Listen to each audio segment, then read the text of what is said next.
rely on historical maps to tell us where we are. We assume those names reflect the true history of the ground we walk on. But when 19th century settlers encountered massive stone structures they couldn't explain, they lacked the cultural context of the people who built them. They defaulted to a familiar, defensive label. They called nearly every enclosure a fort.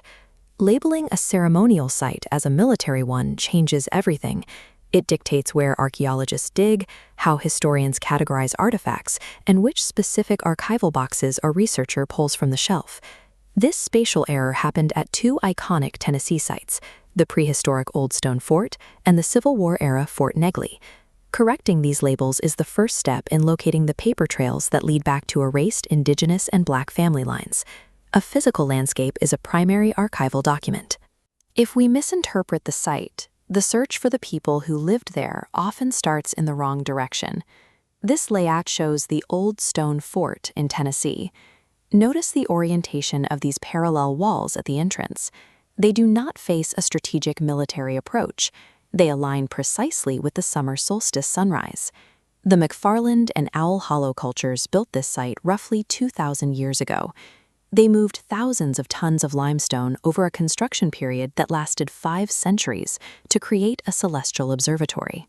Researching families tied to a site this old is a challenge because there are no contemporary written records. The builders didn't leave ledgers, they left a specific geographic footprint. The research process begins with the Tennessee Division of Archaeology. Their site forms provide the exact coordinates and the earliest professional survey data available for the plateau. Using those coordinates, you can search early land grants. Since Coffee County wasn't formed until 1836, you have to look in the records of the parent counties, Bedford, Franklin, and Warren, to see whose property lines originally covered the observatory. Those property owners can then be cross-referenced with early local church records and probate files.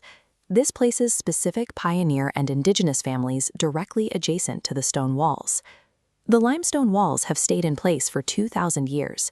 They provide a fixed geographic coordinate that ties transient human records to a single, specific piece of ground. In 1862, a different type of structure rose on St. Cloud Hill in Nashville. The scale of Fort Negley was a testament to the massive workforce required to build it. Over 2,700 Black workers, many of them self-emancipated slaves, were forced to pull limestone directly from the hill. Over 5 grueling months, they shaped the hill into the largest inland fort of the entire Civil War.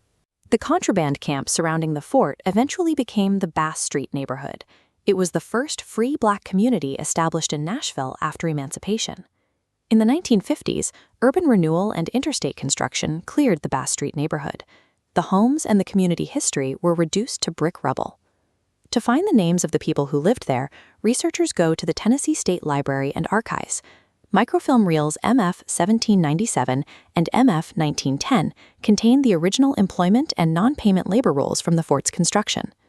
A name on a labor register often leads to a military enlistment. These workers frequently joined the newly formed United States Colored Troops, creating a secondary military record. The company and regiment numbers in those service records allow a researcher to pull a full federal pension packet. These files contain sworn statements from neighbors and family members that link back to civilian deeds and family Bibles. This specific sequence of documents follows a life from coerced labor to military service and, eventually, to civilian home ownership and documented family life. These efforts have been centralized by the Fort Negley Descendants Project, which maintains the Builders and Defenders database. If you believe your ancestors were in Davidson County during the 1860s and 1870s, searching these site-specific databases is the most direct way to find them. The records of these lives were not destroyed. They were filed away using labels that reflected the perspective of the people who found the sites, rather than the people who built them. The land grants and service records are still there, waiting for anyone who knows the correct name for the landscape. Erasure is a choice made in how a story is told. If you ask the right questions of the ground. Thanks for watching. Please join us again next time for more history from the mountains. Don't forget to like and subscribe,